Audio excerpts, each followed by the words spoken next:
ये जो धोबी वाली घटना है ये एक्चुअल रामायण में नहीं है। तो ये हुई थी या नहीं हुई थी, मतलब ये नहीं हुई थी, रामायण में इसका वर्णन नहीं है।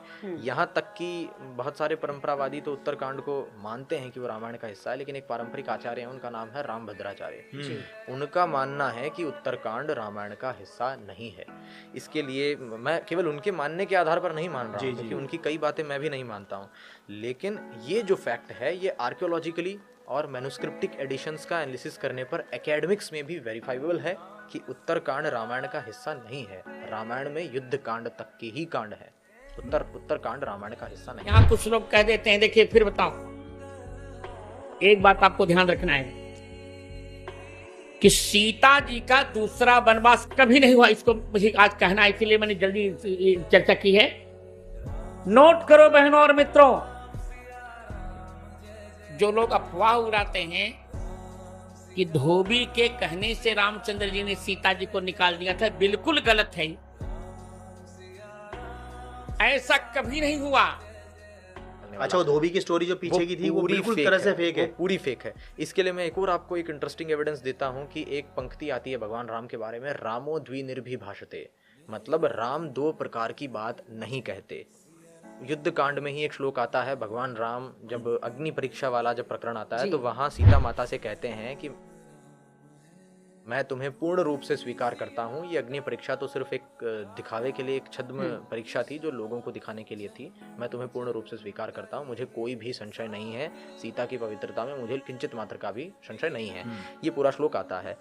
अब मुझे ये नहीं समझ आया कि यदि वहां पर अग्नि परीक्षा के समय भगवान राम माता सीता को सबके समक्ष स्वीकार लेते हैं तो बाद में वो उसे कैसे अस्वीकार कर सकते हैं? क्या राम दो प्रकार की बात करते हैं? जो स्वयं वाल्मीकि कह रहे हैं कि रामो द्विनिर्भि भाषते, राम दो प्रकार की बात नहीं कहते। एक बार राम ने कह दिया कि मैंने सीता को स्वीकार कर लिया तो माने कह दिया, अब दूसरे प्रकार की बात आप राम के मुंह से नहीं सुन सकते हैं।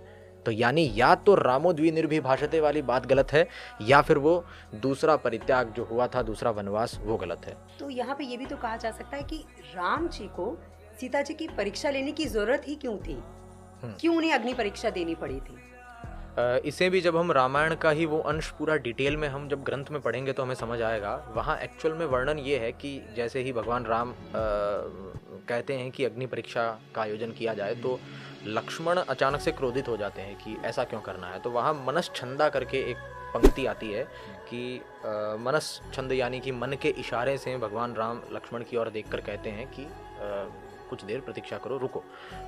मतलब मन से इशारा करते हैं कि मेरी यहाँ पर, मतलब ऐसा प्रतीत होगा कि वो उसे इशारा कर रहे हैं कि चुप रहो, यहाँ पर मेरी कुछ प्लानिंग है।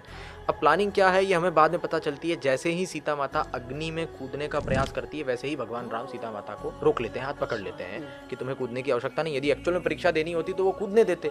जैसे ही सीता कहती है कि मैंने ये वचन सुन लिए तो अब इन कड़वे वचनों को सुनने के बाद में मैं नहीं जीना चाहती, मैं तो कूदूंगी, तो मेरे लिए चिता तैयार की जाए। और भगवान राम कह देते हैं कि यदि तुम्हारा मन और किसी भी दिशा में है, किसी भी पुरुष की ओर है, तो 10 दिशाएं तुम्हारे लिए खुली है, तुम जा सकती हो। जैसे ही वो कहती नहीं मैं तो अग्नि में कूदूंगी तो वो उनका हाथ पकड़ लेते हैं।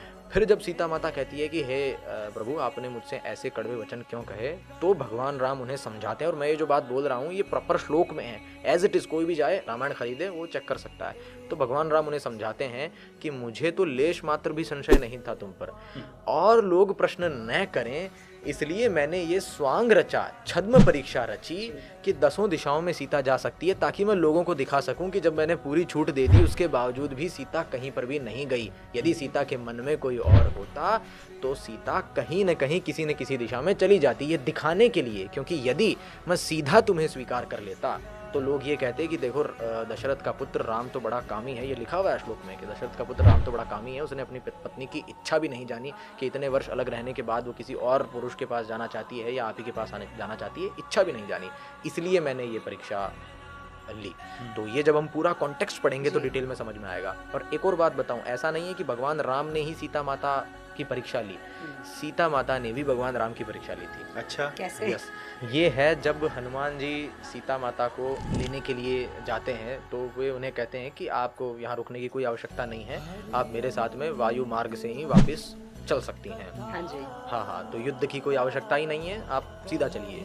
तो युद्ध होता ही नहीं यदि सीता माता वहाँ चली जाती तो। हाँ, ये बात तो वहाँ सीता माता 2-3 तर्क दे करके हनुमान जी को मना करती है। एक तो ये कि मैं किसी भी अन्य पुरुष के साथ में मैं नहीं जा सकती, क्योंकि उन्होंने कहा कि आप मेरी पीठ पर बैठ करके चलिए, तो मैं वैसे नहीं जा सकती। एक तो उस कारण से उन्होंने मना कर दिया।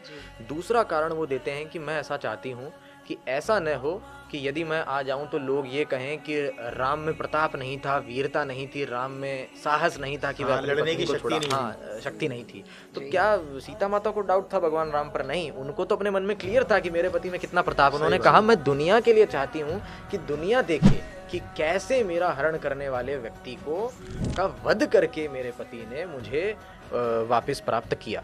तो एक प्रकार से ये भगवान राम की अग्नि परीक्षा ही थी कि आओ और मुझे अपनी पावर दिखा के लेके जाओ, जिसने मेरा हरण किया है उसका वध करके जाओ। तो क्या सीता माता को डाउट था भगवान राम पर? नहीं, उन्हें तो मन में क्लियर था।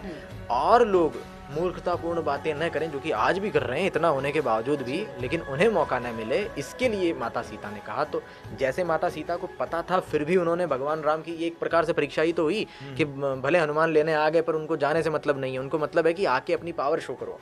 तो वो एक प्रकार से परीक्षा थी, जबकि उनको अपने मन में पता था। वैसे ही भगवान राम को भी अपने मन में पता था, लेकिन और मूर्ख लोगों का मुंह बंद करने के लिए उन्होंने ये स्वांग रूपी परीक्षा रची। तो एक्चुअल जब हम कॉन्टेक्स्ट पढ़ेंगे तो दोनों को एक दूसरे के बारे में पता था, पर उनके मन में क्या चल रहा था वो हमें रामायण ग्रंथ पढ़कर पता चलेगा। हम जनरली और लोगों के वीडियोस देखते हैं या उनसे सुनते हैं तो हमें बहुत डाउट हो जाता है। जितना इंटरेस्टिंगली मैंने बताया, इससे और इंटरेस्टिंग है जब आप खुद वाल्मीकि रामायण उठाकर पढ़ेंगे कि वहाँ एक्चुअल में कहानी क्या चल रही है।